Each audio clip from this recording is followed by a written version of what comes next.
Good evening. So you have asked me a little bit about the lunar breath, and rather than writing you a letter on it, which you would get in words and straight lines, I figured maybe it would be easier if I gave you a transmission over a little piece of video. So, the lunar breath. When I was just in Oslo, I had an insight on a way to describe it. The lunar breath, usually we think about it as something that is a sound or something that is done on the exhale. But it's fundamental that the inhale sets the scene for the exhale. Now the inhale needs to be inaudible, as quiet as a mouse, and without effort, and just letting the breath enter into your body or your students' bodies without trying to pull it in or take it in. So the first few breaths may be a little more effortful than the ones that will follow. But that will be because they may be a little bit stressed to begin. Then as they practice the lunar breath, they'll move into a more accepting breath. So the inhale will be an inhale through the nose. Simply, I think we called it like a cinema breath at one point, where you just feel like the body's filling itself up from the bottom up. Notice if your student is making noise or making sound on the inhale, either from their glottis or from their nostrils, or pulling it in. This is an indication that they're not quite receiving the breath. And I've found that the inhale is just as important as the sound of the exhale because it sets the scene. I'll show you the inhale, even though you probably won't hear or see much, but maybe the transmission will pass through the video. So I exhale first. And then here comes the inhale.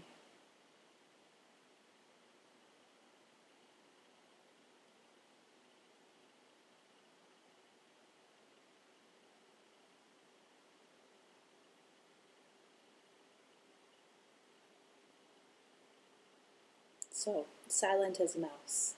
And not much to it, but it takes a little bit of time also for that to be cultivated.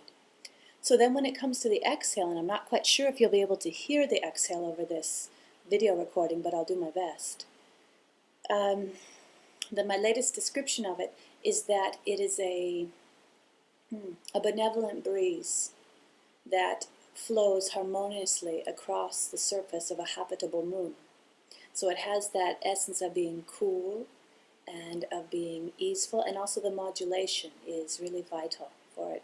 But at first you got to get people out of their throats and help them to find how to create this sound and how to create that flow up through the sinuses and up through the head. Eventually they'll feel it back through the soft palate and back through the occiput and probably their entire head, and that's when it starts to get really exciting and interesting and really, really efficient and effective.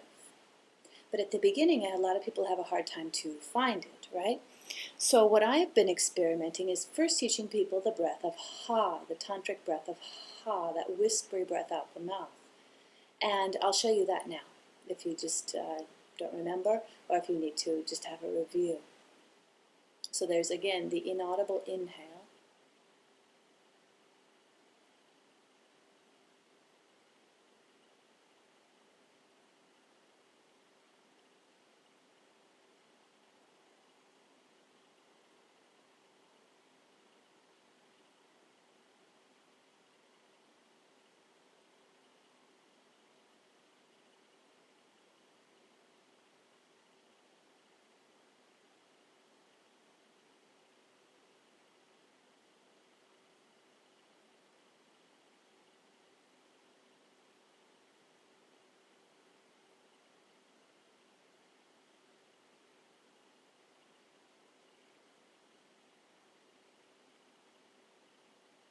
So that inaudible inhale leads to letting the breath flow out of the mouth with the sound of ha. It's a breathy sound.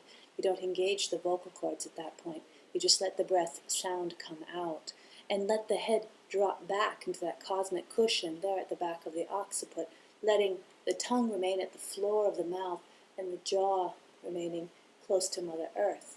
So this helps people to really start to open up this whole jaw tension story. So for the lunar breath, I found that it's actually quite easy if you People find the breath of ha quite easy to do. Maybe not the dropping back, but the sound they can find, generally after the 1 or 2 times.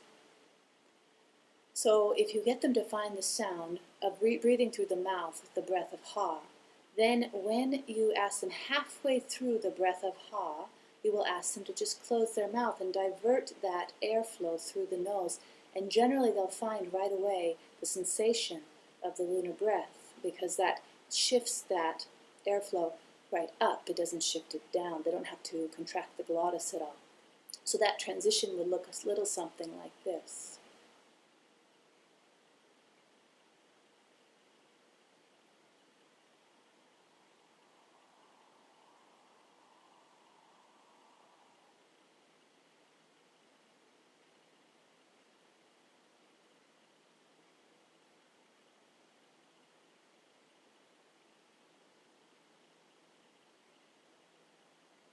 And then from there they could do that a couple of times until they get the idea. And you always have to give them the transmission. And you have to let them hear it and play with them a little bit. First let them move it up. And it's really quite subtle. Sometimes you'll sense a student that, I'll try to do it close to the microphone here, sense a student that is almost trying to make a noise or blowing the sound or the air out of their nose. But instead it just needs to exit with this energy from the back of the sinuses. It's much more interesting that way, and that's what makes it effective. If they're just going this thing where you start to hear or they can feel that coming out the nostril, like they're trying to blow a fly away or something like that, it doesn't really work that way. So eventually the flow of air will just be something coming out where they get to dance and flow along the channel of the air moving out of the body. And then, over some time, you and your students will begin to be able to modulate it. Imagine it like a breeze that's going across the surface of a habitable moon over a little hill and then rippling across a lake or through a pine forest on the moon. Anything that invokes coolness, invokes calmness, and from there it begins to be very interesting. You may also have them do a little bit of movement first, like an orbit, or simple cosmic cat, Viralazana, just to start to free up their diaphragm a little bit, and then they can practice that. Please remember that the function of this is it works on the vagus nerve primarily, and that helps to open the perception of the neurons of the heart to communicate more to the brain, right? And then the brain can communicate back to all the systems of the body what it needs to do from what it has perceived. It makes us more perceptive. It diffuses our electromagnetic field a little bit, our personal